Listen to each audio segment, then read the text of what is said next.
बनाने के लिए आए थे तो आपके पास क्या कहते हुए आए थे? आपके पास वादे किए थे, एक दो वादे नहीं।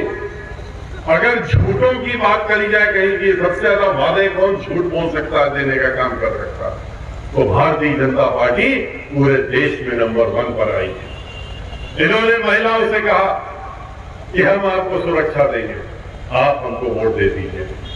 महिलाओं ने सोचा कि ठीक है, समाजवादी पार्टी की जब सरकार थी तो वो सभी लोग जानते हैं, जब समाजवादी पार्टी की सरकार आती है तो गुंडागर्दी, माफियागर्दी, दहशतगर्दी, फिरौती, डकैती, बलात्कार, दंगे, फसाद, ये सब पूरे उत्तर प्रदेश में आम हो जाते हैं और हर जगह देखने को मिलते हैं। महिलाओं के साथ भी उत्पीड़न हो रहा था, खुलेआम हो रहा था। उन्होंने सोचा कि चलो इनसे निजात पाने के लिए ये वादा कर रहे हैं कि हम सुरक्षा देंगे, हम इनके साथ चले जाते हैं। लेकिन क्या हुआ? सुरक्षा देने की बात थी। आज इन्हीं की जो रिपोर्ट है, एनसीआरबी की रिपोर्ट, हम लोग अपनी बात नहीं कर रहे हैं, अपनी तरफ से नहीं कर रहे हैं, इनकी जो सरकारी आंकड़ा की रिपोर्ट है उसके तहत में हर 2 घंटे में एक महिला के साथ में बलात्कार और दुराचार उत्तर प्रदेश में होता है। और सबसे ज्यादा अगर दुराचार हो रहा है, बलात्कार हो रहे हैं तो उत्तर प्रदेश में इस सरकार में हो रहे हैं। जैसे कि सबसे ज्यादा गरीबी पूरे देश में सरकारी आंकड़ों के हिसाब से अगर है तो वो उत्तर प्रदेश में इन 5 सालों में हो गई। क्या यही सुरक्षा मांगी थी? किस तरीके से आपने देखा कि एक दलित समाज की बेटी के साथ में हाथरस में उसके साथ में पहले बलात्कार होता है और उसके बाद उसकी जान चली जाती है, तो उसके मृत शरीर को भी मुख्यमंत्री स्वयं लखनऊ में बैठ करके और एक निर्देश देते हैं जिला मजिस्ट्रेट को कि देखो इनके परिवार वालों को मत देना, क्योंकि इसमें हमारे अपने जिनके ऊपर हमारा वदरस है, जिनको हम आगे बढ़ाने का काम 5 साल करते रहे, हमारे अपने लोग इसमें शामिल हैं। अगर ये इसमें फंस जाएंगे, इसलिए इस शरीर को तुम लोग चलाने का काम करो। और फिर क्या हुआ? पूरे प्रदेश ने देखा, पूरे देश ने देखा, पूरे विश्व ने देखा और हम लोगों की शर्म से सर झुके, लेकिन उनके ऊपर कोई असर नहीं हुआ। रात के 2:30 बजे जा करके और मिट्टी का तेल डाल करके खेतों में उस लड़की का उन्होंने शरीर जलाने का काम किया और उत्तर प्रदेश में उनके मुख्यमंत्री बैठ करके टेलीविजन में और अपने मोबाइल में वो देख रहे थे कि लाइव देख रहे थे कि शरीर जल रहा है। इसको मीडिया ने छापने का काम किया, दिखाने का काम नहीं किया। इस तरह की सोच रखने वाली सरकार, इस तरह की सोच रखने वाले मुखिया, उनसे आप क्या उम्मीद करेंगे? खुशी दुबे नाम की लड़की, 16 साल की लड़की, उसकी शादी होती है एक दिन पहले, एक दिन पुरानी बेहता लड़की, हाथों की मेहंदी भी नहीं छूटी थी उसकी, तो अभी सूखी भी नहीं थी और उसको उठा ले गए। उसके पति का इनकाउंटर किया और उसको उठा ले गए और आज 1.5 साल से ज्यादा हो गया है, उसको जेल में बंद करके रखा। उसकी बेल स्वयं मुख्यमंत्री देख रहे हैं कि उसकी बेल नहीं होनी चाहिए, उसकी पैरोकारी यहाँ के इस प्रदेश के मुख्यमंत्री स्वयं कर रहे हैं। इतना घृणा इनको इस उत्तर प्रदेश में रह रहे दलितों से, ब्राह्मणों से, खासतौर से जिस तरह से इनका अल्पसंख्यकों से है। कौन किसके साथ है? ये बहन मायावती जी की सरकार थी। याद करिए, महिलाओं को अगर रात के 12 बजे भी निकलने की जरूरत पड़ती थी, वो सोचती नहीं थी और रात के 12 बजे भी काम करने निकल जाती थी, क्योंकि उनको ये मालूम था कि उनकी निगाह, उनकी तरफ कोई गलत निगाह उठा के नहीं देख सकता, क्योंकि उत्तर प्रदेश की मुखिया बहन मायावती जी। लेकिन आज क्या हो रहा है? किसानों से वादा किया, किसानों से कहा कि हम जो है तुम्हें आमदनी 2 गुनी कर देंगे। 2 गुना तो छोड़िए, उनकी तो जमीन ही छीनने लगे। 3 काले कानून बना करके किसानों को आंदोलन में झोंक दिया। 15 महीने तक किसानों ने आंदोलन किया। 700 से ज्यादा लोगों की शहादत हो गई। लखीमपुर खीरी में किस तरीके से, बहुत दूर नहीं आपके यहां से, हम तो वहां पर गए थे, किस तरीके से इन्होंने 4 लोगों को तो कुचल के दबाने का काम किया, 6 लोगों की मृत्यु हुई वहां पर। और इतना ही नहीं, दर्जनों भर लोग घायल हुए, गंभीर रूप से घायल हुए, उनका इलाज भी नहीं कराने का काम किया। और उनके मंत्री कहते हैं और मुख्यमंत्री कहते हैं और सभी भारतीय जनता पार्टी के नेता कहते हैं कि नहीं नहीं, इसमें किसी का दोष नहीं है, किसी ने इनको मारने का काम नहीं किया। अपने आप मर गए क्या? मीडिया के लोगों ने जब खुलासा किया, पहले तो कह दिया कि वहां पर थे ही नहीं, इनसे कोई लेना देना नहीं। मीडिया ने सारी चीजें खोलने का काम कर दिया।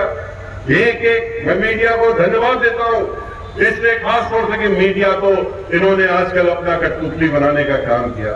भारतीय जनता पार्टी की जो सरकार है उसने उनको दबाने का काम किया है, चाहे वो किसी भी प्रकार से उन्होंने तरीका निकाला और दबाने की कोशिश करी है कि मीडिया सही चीज सामने न दिखा।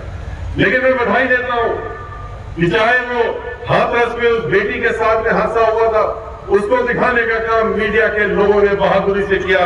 हमारे जो नौजवान मीडिया के लोग जो फील्ड में थे, उन्होंने दिखाने का काम किया। और उनके फिर जो आका लोग हैं, मालिक लोग हैं, उनको भी मजबूरी में आके दिखाना पड़ा। लखीमपुर में भी यही हुआ, जब मीडिया के लोगों ने फोटो खींच के, वीडियो खींच करके और डाल दिया यूट्यूब में, तो मीडिया के मालिकों को भी दिखाना पड़ा मजबूरी में।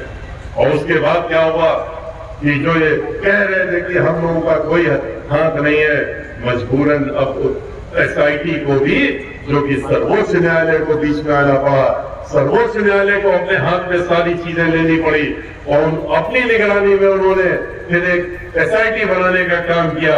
और उसके उत्तर प्रदेश की जो सरकार है, इससे बड़ा धक्का उनके लिए नहीं लग सकता कि उनके ऊपर उनको विश्वास नहीं रहा कि ये सही मायने में जांच करेंगे, क्योंकि सही मायने में ये जांच कर भी नहीं रहे थे। फिर उस जांच में अभी जो खुल करके आया है, वो सबने देखा कि ये निकल के आ गया कि इन किसानों को मारने के लिए प्रायोजित योजना थी। और मीडिया के एक साथी ने जब प्रश्न किया जिनको मंत्री जी से, तो वो भी कल आप सब लोगों ने देखा है जिस तरीके से मीडिया के उस व्यक्ति के गिरबान पकड़ने का काम किया, उसका मोबाइल छीनने का काम किया और सारे के सारे मीडिया कर्मियों को गाली गलौज देने का काम किया, उनको चोर उचक्का कहने का काम किया, उनको हर तरह की जो गालियां हो सकती है वो खुल करके मीडिया के सामने देने का काम किया। ये भारतीय जनता पार्टी का असली चेहरा, ये एक नमूना है जो पूरे उत्तर प्रदेश पे चल रहा है और हर जिले में हो रहा है, हर स्थान पे हो रहा है। ये सोचते हैं कि हम दहशत फैला लेंगे, हम लोगों को दबा देंगे तो लोग डर जाएंगे, लेकिन किसानों ने दिखा दिया कि तुम जो 3 काले कानून ला करके हमारी जमीनों पर कब्जा करके और जबरदस्ती उसको ठेके में बड़े बड़े उद्योगपति जो इनको हजारों करोड़ रुपया देते हैं चुनाव के लिए, उनको देने की योजना बना रहे थे, उन्होंने पीछे हटने का काम नहीं किया। लाठियां खाई, सर से खून निकले, लोगों की मृत्यु भी हो गई आंदोलन में, लेकिन वो हटे नहीं और डटे रहे। हम लोग भी उनके साथ में खड़े रहे। बहुजन समाज पार्टी, चाहे वो संसद के अंदर हो या संसद के बाहर हो, हम लोग उनके साथ में डट के खड़े रहे और अंततः इनको वापस होना पड़ा, अपने कानून वापस लेने पड़े। लेकिन अभी भी इन्होंने एमएसपी के बारे में, जो न्यूनतम रुपया मिलना चाहिए फसल का, उसके बारे में कोई घोषणा नहीं की और बल्कि यहां धीरे से कह दिया इनके गवर्नर साहब ने और अन्य नेताओं ने कि ये तो अभी हमको मजबूरन वापस लेना पड़ा है, जो दिखाता है कि आपने चुनाव के दबाव में आकर के इसको वापस लिया है।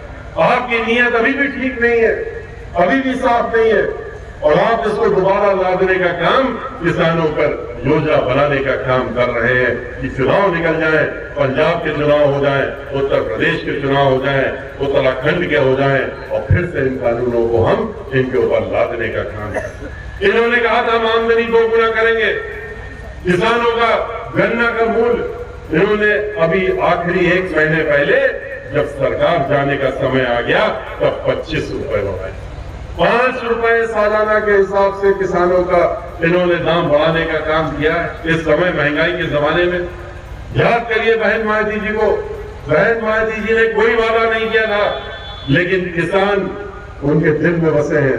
किसानों की समस्याओं को जानती हैं। इसलिए उन्होंने अपने 5 साल के कार्यकाल में उन्होंने ये नहीं कहा था कि हम 2 गुना करेंगे, लेकिन उन्होंने 125 रुपए क्विंटल जो मिलता था उसको 250 रुपए करने का काम बहन मायावती जी ने किया और 40 रुपए अपनी आखिरी कैबिनेट में 2012 की और बढ़ाने का काम किया था, जिसको कि बाद में दिसंबर के महीने में, नवंबर दिसंबर के महीने में उसकी घोषणा समाजवादी पार्टी की सरकार के दौरान हुई थी। समाजवादी पार्टी की सरकार ने पूरे 5 साल के कार्यकाल में सिर्फ 15 रुपए बढ़ाने का काम किया। बहन मायावती जी ने 2 गुना करने का काम किया।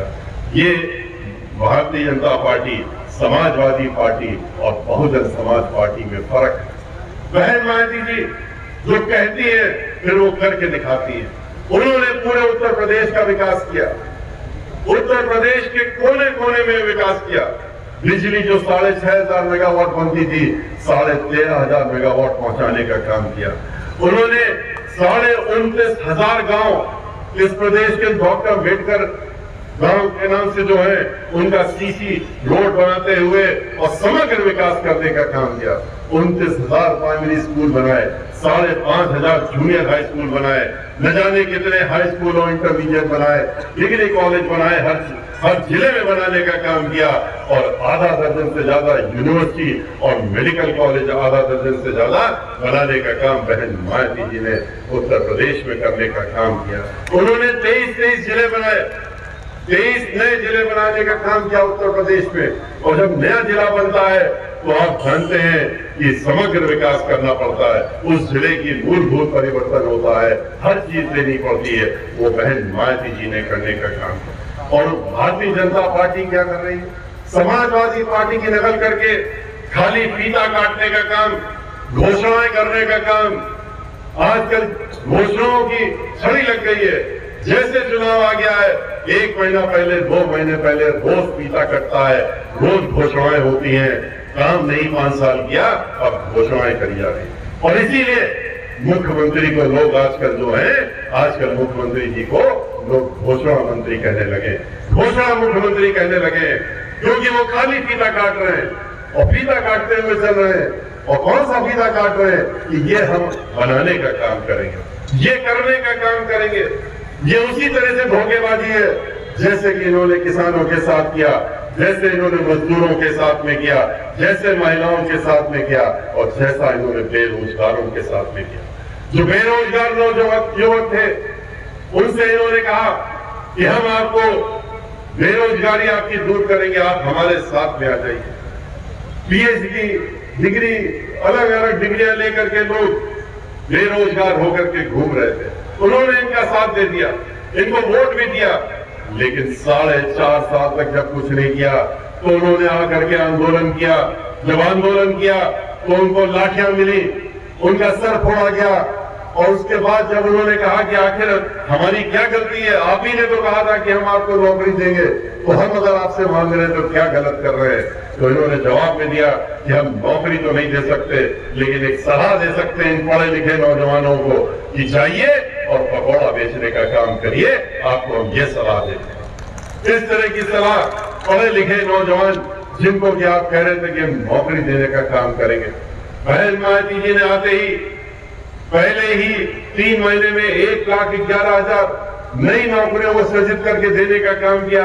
पुरानी जितनी भी नौकरियां थी जिसमें कि भरने का काम ये नहीं कर रहे थे, उसमें उन्होंने उसको दोबारा से खोलने का काम किया, उसमें नौकरी देने का काम किया। लोगों के लिए पूरे प्रदेश में उद्योग लगाने का काम किया। उद्योग लगते हैं, बेरोजगारी अपने आप दूर होती है। और 23 लाख से ज्यादा उन्होंने अपने कार्यकाल में लोगों को नौकरी, नौजवानों को देने का काम किया।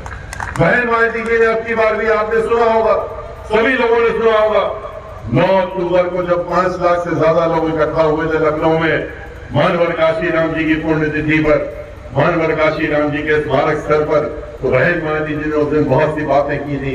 उन्होंने एक बात ये भी कही थी कि अब की बार जब हमारी सरकार बनती है तो हमारी प्राथमिकता जो होगी वो सबसे पहले इस प्रदेश से बेरोजगारी दूर करने की होगी। हम अपने बोरे बेरोजगार युवकों को सड़कों में ढूंढने नहीं छोड़ेंगे, हम उनको नौकरी दे करके और काम करने के लिए लगाएंगे। हम इनकी तरह से वहां पर लैपटॉप 10,000 का और मोबाइल फोन 10,000 का आखिरी में एक भीख के रूप में देने का काम नहीं करेंगे। हम उनके लिए ऐसा इंतजाम करेंगे कि वो हर महीने खुद अपने 50,000 से ज्यादा रुपए कमा करके अपना घर भी चलाएं, लैपटॉप भी खरीदें, मोबाइल भी खरीदें और सब करें। इन लोगों की तरह बहन मायावती जी नाटक करने का काम नहीं करती है कि गरीबों के घर में जाए, झोपड़ियों में जाए और वहां पर खाना खाने का काम करें, जैसा कि भारतीय जनता पार्टी, कांग्रेस पार्टी और समाजवादी पार्टी के लोगों का शौक है। ये लोग जाते हैं, घरों में दिखावा करते हैं, हम तो दलितों के घर में गए और दलित के घर में जाके खाना खा रहे हैं, हम अति गरीब के घर गए खाना खा रहे हैं, मीडिया को लेकर के जाते हैं, कमरे में दिखाते हैं, फोटो खिंचवाते हैं। ये नहीं बताते हैं मीडिया के लोगों को कि हमारे लोग तो यहाँ 15 दिन से लगे हुए हैं, घर की सफाई भी करी है, घर की पुताई भी करी है, यहाँ पे चौका बर्तन भी लेके आए, अपने सामान भी लेके आए, अपना खाना भी बनवा के पहले से ला करके अंदर रख दिया है और उसी को खाना खाने का काम करने का, ढोंग करने का काम करते हैं। बहन मायावती जी से हमसे लोगों ने पूछा कि बहन मायावती जी ऐसा क्यों नहीं करती है। हमने कहा बहन मायावती जी इस तरह के ढोंग में विश्वास नहीं करती है। वो गरीबों की झोपड़ी में न जा करके गरीबों को उनकी झोपड़ी से निकाल करके और उनको 2-2 कमरे के मुफ्त पक्के मकान देने का काम करती है, जो उन्होंने अपनी सरकार में करके दिखाया। वो झोपड़ी में नहीं छोड़ना चाहती है, उनको बाहर निकालना चाहती है और बाहर निकाल करके उन्होंने 20 लाख से ज्यादा मानवर काशी राम जी की योजना के तहत में पक्के मकान देने का काम किया था। 80 लाख जो मकान और बन रहे थे, उनकी योजना जो थी कि हम एक भी ऐसे व्यक्ति को न छोड़े जो कि गरीबी के कारण झोपड़ी में रह रहा है, उसको मुफ्त में 2 कमरे का मकान दे। उसको समाजवादी पार्टी की सरकार ने आते ही बंद कर दिया था। आधे कचरे मकान छोड़ दिए, आज भी वो खड़े हुए। लेकिन अब की बात जब सरकार आएगी, आपकी बहुजन समाज पार्टी की सरकार की आएगी, तो ये जितनी योजनाएं इन्होंने रोकी और बंद करी है, चाहे वो महिलाओं को, महिला प्रमुख को, हर घर की बहन मायावती जी ने उनको हर महीने पैसा उनके हाथ में घर खर्च का पहुंचाने का काम किया था, चाहे वो गरीब लड़कियों कन्या का जो उन्होंने योजना बनाई थी कि अगर गरीब परिवार में कन्या पैदा हो तो उसको एक बैंक ड्राफ्ट जिले का अधिकारी भेजेगा, किसी अधिकारी को दिलवाएगा और जब वो 18 वर्ष की होगी तो उसके खाते में 1 लाख रुपया उसके खाते में जमा हो जाएगा। उन्होंने योजना बनाई थी कि मुफ्त पढ़ाई की ऐसी लड़कियों के लिए और पेंशन बढ़ाने का काम किया था, विधवा पेंशन बढ़ाने का काम किया था। ये सारी योजनाएं इन्होंने बंद कर दी। इन्होंने तो जो पेंशन मिलती थी, जो कर्मचारियों को मिलती थी, इन्होंने तो उसको भी बंद करने का काम कर दिया। आने दीजिए बहन मायावती जी की सरकार, ये पेंशन बहाली बहन मायावती जी की ही सरकार में होगी और लोग तो खाली आके झूठे वादे करते हैं और वादे करके चले जाते हैं। जिस तरीके से इन्होंने अध्यापकों से कहा, जो वित्तविहीन विद्यालय है लाखों की संख्या में उत्तर प्रदेश में, जिसमें 20 लाख से ज्यादा वित्तविहीन अध्यापक पढ़ाने का काम करते हैं, उनसे पहले समाजवादी पार्टी ने वोट लेने के लिए उनको वादा किया कि आइए हम आपका मान दे देंगे, सम्मानजनक मान दे देंगे, आपकी नियमावली बनाएंगे, आपके लिए योजनाएं बनाएंगे। 5 साल निकल कर गए, कुछ नहीं दिया। भारतीय जनता पार्टी ने कहा कि वो लोग झूठे हैं, हम आपको देंगे। और 4.5 साल जब हो गए और जब उन्होंने इनका घेराव किया, कहा कि कहां गया आपका वादा, तो उनके ऊपर भी उसी तरीके से जैसे जो लोग भी जाते हैं अपनी मांग लेकर के लाठियां बरसाई जाती हैं, महिलाओं को भी इन्होंने नहीं छोड़ा, उनके ऊपर भी विधानसभा के सामने लाठियां बरसाने का काम किया। एक महिला ने तो चुप होकर के अपने बाल ही कटवा लिए विधानसभा के सामने, टीचर ने, और उसने कहा, जब मीडिया के लोगों ने कहा कि आपने ये बाल क्यों कटवा लिए, उन्होंने कहा ये हम सामूहिक प्रदर्शन कर रहे हैं और दिखा रहे हैं कि ये इस सरकार की अंत्योष्टि की घोषणा हम अपने बाल मुड़ा करके करने का काम कर रहे हैं। उसके अगले दिन मुख्यमंत्री जी क्या कहते हैं, वो तो योगी है, वो तो अपने को महात्मा कहते हैं। क्या महात्माओं का यही काम है कि इस तरह की भाषा का इस्तेमाल करें? जो उन्होंने अध्यापकों के लिए कहा, अध्यापकों के लिए जब पूछा गया कि इनकी मांग क्यों नहीं पूरी होती है और उन्होंने सर उड़ा लिया, इसके बारे में क्या कहते हैं आप? तो योगी जी क्या कहते हैं? योगी जी कहते हैं कि ये सारे अध्यापक लोग जो हैं ये कुकर्मी हैं, इन्होंने पिछले जन्म में बहुत दुष्कर्म किए हैं और बहुत पाप किए हैं और इसीलिए ये पापी होने की वजह से इस जन्म में ये अध्यापक बन गए। अध्यापक में इसीलिए बने क्योंकि ये पिछले जन्म में पापी थे और इनका यही हश्र होना चाहिए जो हश्र हम लोगों ने किया है। अध्यापकों को पापी कहना, अध्यापकों को ये कहना कि उन्होंने दुष्कर्म किए थे इसलिए इस जन्म में अध्यापक बन गए, इससे ज्यादा गिरी हुई सोच क्या हो सकती है? आप खुद ही बताइए। जो हमको पढ़ाते हैं, जिन्होंने हमको पढ़ा लिखा करके इस लायक बनाया कि हम जो है आप लोग सामने खड़े हो, अपनी बात रखें, अपना काम करें, और ऐसे लोगों को जिनको गुरु हम लोग कहते हैं और उनको ब्रह्मा के ऊपर भी कहते हैं कि गुरु ब्रह्मा से भी ऊपर होते हैं, उनको आप कहते हैं पापी हैं। ये अध्यापक लोग 20 लाख के अध्यापक जो थे, ये उनके लोग हमसे मिले आकर के, उनके जो मुख्य लोग थे मिले, हमने उनकी बात सुनी। सुनने के बाद हम अपने नेता के पास ले गए, अपनी बहन मायावती जी के पास लेकर के गए उनको और हमने उनसे मिलाने का काम किया। हमारे बहन मायावती जी ने उनकी बात सुनी। लगभग 1.5 से 2 घंटे के बाद उनकी बात सुनने के बाद उसी समय उन्होंने घोषणा करी और ट्विटर में अपना निर्णय भी दिया।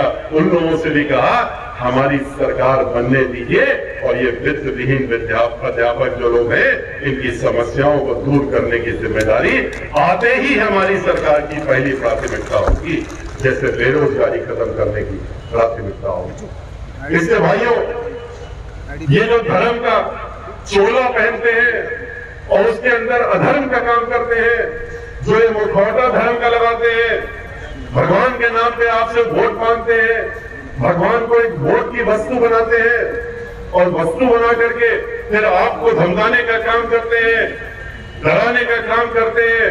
किस तरह से प्रदेश भर में दहशत फैलाने का काम किया है, अल्पसंख्यक समाज के लोगों को डराने का, धमकाने का काम किया है।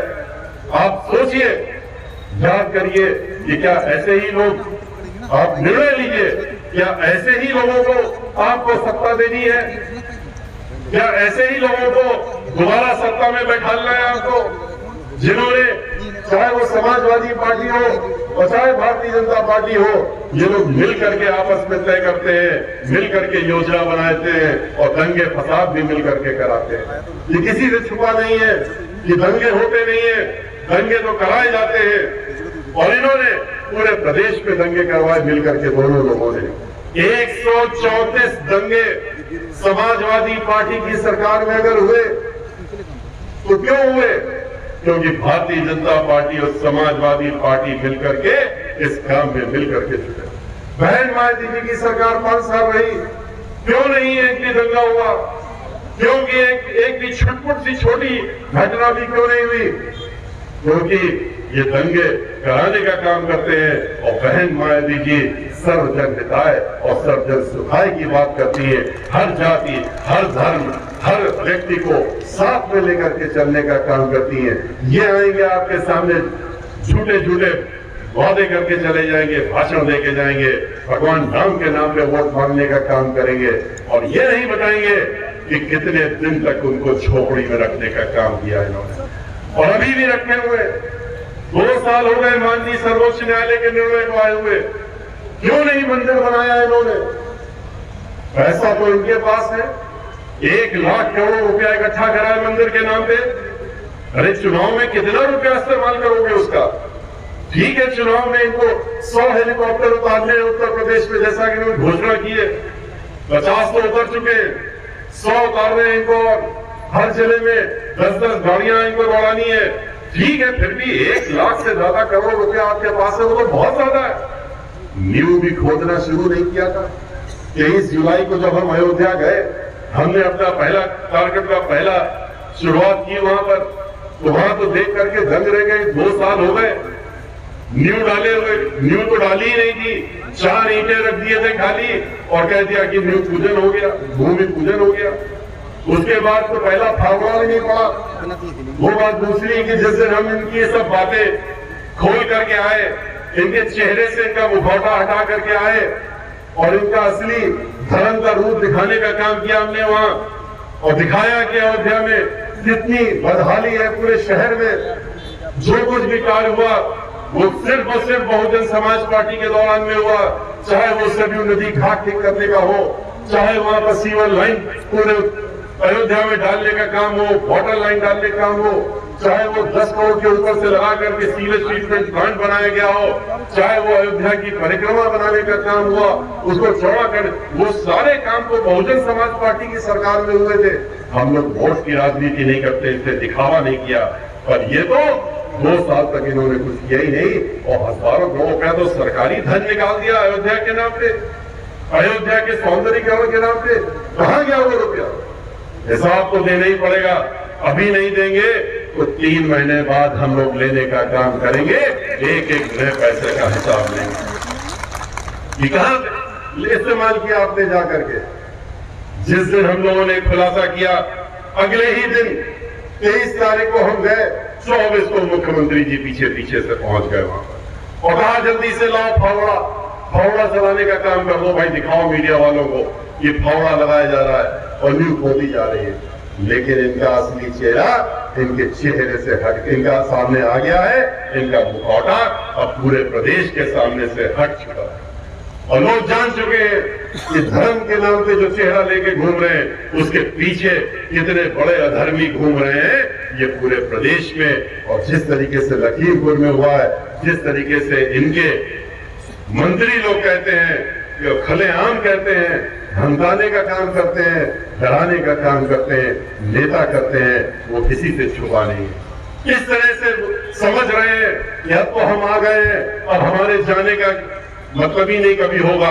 भूल गए कि ये जनता है, ये जनता अगर वोट दे करके बैठा सकती है तो उसी वोट को डाल करके और इनको उखाड़ के फेंकने का काम भी कर सकती है, जो अब की बात जनता करने वाली है उत्तर प्रदेश की। उत्तर प्रदेश में विकास के नाम पे तो कुछ नहीं किया, सिर्फ विनाश और विनाश करने का काम किया है। ये विनाश करने वाली सरकार है जो आपके सामने आई है और इसको उखाड़ फेंकने की जिम्मेदारी हम सबकी मिल करके है और वो हमें करनी ही पड़ेगी, वरना अगले 5 साल अगर ये रह गए तो आप सोचिए कि क्या माहौल उत्तर प्रदेश का होगा। यह समाजवादी पार्टी की सरकार आ गई तो क्या हाल आपके होंगे, इसको आप कल्पना भी नहीं कर सकते, लेकिन कल्पना करना चाहिए। जब कल्पना करने लगेंगे, सोचने लगेंगे आप, तो अपने आप दहशत के मारे आप काम उठेंगे कि अगर इन्होंने इस 5 साल में किया है तो आने वाले 5 साल में तो ये हमको यहाँ जीने नहीं देंगे। आपके सामने वो सारे मंजर आ जाएंगे, किस तरीके से कोरोना के दौरान में लाखों लोग मर गए, दवाई नहीं मिली, पैसा नहीं, उनको दवाई नहीं मिली, डॉक्टर नहीं मिला, ऑक्सीजन नहीं मिला, अस्पताल नहीं मिले, सड़कों में, अपने घरों में, बाहर अस्पतालों के बाहर, वो गाड़ियों में, ठेलों में, रिक्शों में उनकी मृत्यु हो गई और मरने के बाद उनके जलाने का स्थान भी नहीं मिला, उनको गंगा नदी में फेंकने का काम किया गया, उनको बालू में डालने का दफनाने का काम किया गया। किस तरह से बालू में इलाहाबाद में देख रहे थे हम लोग अपनी आंखों से, किस तरह से वहां जानवर आकर के और एक मृत शरीर को नोचने का काम कर रहे थे, वो हम लोगों ने भी देखा और आप सब लोगों ने भी देखा। ये वो सरकार है जिससे देखती रही कि लोग पैदल चल करके आ रहे हैं, जो बाहर से प्रदेशों से कोरोना के दौरान भगा दिए गए थे, पैदल चल करके 100, 200, 500 किलोमीटर चल के आ रहे थे, अपने कंधों में बच्चों को लेकर के आ रहे थे, लेकिन उनके बारे में इनके अंदर कुछ भी नहीं हुआ कि उनके लिए हम कुछ काम कर दें, उनके लिए गाड़ी लगा दें, उनके लिए इलाज कर दें, उनके खाने का इंतजाम कर दें। लेकिन करते क्या है, 300 करोड़ रुपया हर महीने अपने ऊपर खाली इस बात का लगाते हैं कि विज्ञापन दिखाने के लिए। विज्ञापन जो अखबारों में छपते हैं, जो आपको गली गली हर खम्भे में दिखते हैं, इनके जो टेलीविजन खोलते हैं तो सुबह से रात तक 24 घंटे दिखते हैं, उस पे ये 300 करोड़ रुपया अपने ऊपर हर महीने खर्चा करने का काम करते हैं। आप खुद ही सोच लीजिए कि 3600 करोड़ रुपया एक साल में, यही रुपया अगर इन्होंने दवाई में लगा दिया होता, खाने में गरीबों के लिए देने के लिए लगा दिया होता, अस्पतालों में लगा दिया होता, तो ये मौतें नहीं होती, लोगों को परेशान नहीं होना पड़ता। इसलिए हमारा आपसे अनुरोध है कि इन सब बातों को आपको ध्यान में रखना चाहिए और इन बातों को आप यहीं पर भूल के मत चले जाइएगा। आप लोग हमारे मुख्य कार्यकर्ता हैं जो आए हैं यहाँ पर, और आपकी जिम्मेदारी बनती है कि यहाँ से जाने के बाद में अपने लोगों के बीच में जाइए, रिश्तेदारों के बीच में जाइए, गांव-गांव जाइए और हर जगह जा करके बिल्कुल भी आप सबको ये बताइए कि अब डरने और दबने का समय खत्म हो गया। और जब वो पूछे क्यों खत्म हो गया, कह दीजिए कि 3 महीने बाद बहन मायावती जी आ रही है, अब डरने और दबने का समय दूसरों का आ गया। अब उनके चेहरों पर देख लीजिए, अभी से दहशत आपको दिखने लगेगी, घबराहट उनके चेहरे में दिख रही है, उनको दिख रहा है। और टेलीविजन में जो दिखाया जाता है, जिस तरीके से प्रायोजित ढंग से और पैसा खर्च करके जो हमने बताया आपको दिखाया जाता है, उसको बिल्कुल देखने का काम मत करिएगा। उससे आप कभी भी उससे बहकने की जरूरत नहीं है, क्योंकि वो असलियत नहीं है। ये उसी तरह से दिखाया जा रहा है जैसे कि 2007 में दिखाने का काम हो रहा था, जब 35 सीटें और बढ़ करके 45 सीटें बहुजन समाज पार्टी को दिखाई गई थी कि इतनी सीटें आ रही हैं, लेकिन आया क्या था, पूर्ण बहुमत की सरकार आई थी। और अब की बार भी निश्चित रूप से जिस तरह से हम गए हैं पूरे प्रदेश में, और जहां देख रहे हैं, जहां जा रहे हैं, आपके बीच में आज जो हम आके अपनी बातें भी रख रहे हैं, वो बहन मायावती जी की तरफ से रखने का काम कर रहे हैं। उनका संदेशा आपको पहुंचाने का जो हमें जिम्मेदारी दी गई है, वो हम निभाने का काम कर रहे हैं। उन्होंने कहा है कि पूरे प्रदेश में जाने का काम करिए, हमारी इन बातों को लोगों को पहुंचाने का काम करिए, क्योंकि उसके बाद में तो वो तो स्वयं आपके बीच में आने वाली है, वो स्वयं आपके बीच में आएंगी, अपनी बात रखेंगी। लेकिन उसके पहले प्रदेश में जाकर के हम लोगों को जिम्मेदारी दी गई है, उस जिम्मेदारी को हम निभाने का काम हम सभी लोग कर रहे हैं। और आपसे भी उम्मीद करते हैं कि आप भी अपनी जिम्मेदारी निभाने का काम करेंगे और ये तय करके जाएंगे, ये संकल्प लेकर के जाएंगे कि अब की बार 2022 में जो 15 दिन के बाद चुनाव की घोषणा होने वाली है और 15 दिन से बचे हैं, इस चुनाव में अपनी पूरी ताकत लगा करके, क्षमता दिखा करके हम लोग अब की बार अपनी पूर्ण बहुमत की सरकार बनाने का संकल्प लेंगे और बहन मायावती जी को उत्तर प्रदेश का 5वीं बार मुख्यमंत्री बनाने का संकल्प लेकर के यहाँ से जाएंगे। अगर आप हमारी बात से सहमत हैं, अगर आप हमारी इन सभी बातों में हमारे साथ सहमत हैं, तो मैं आपसे जरूर अनुरोध करूंगा कि एक बार दोनों हाथ उठा करके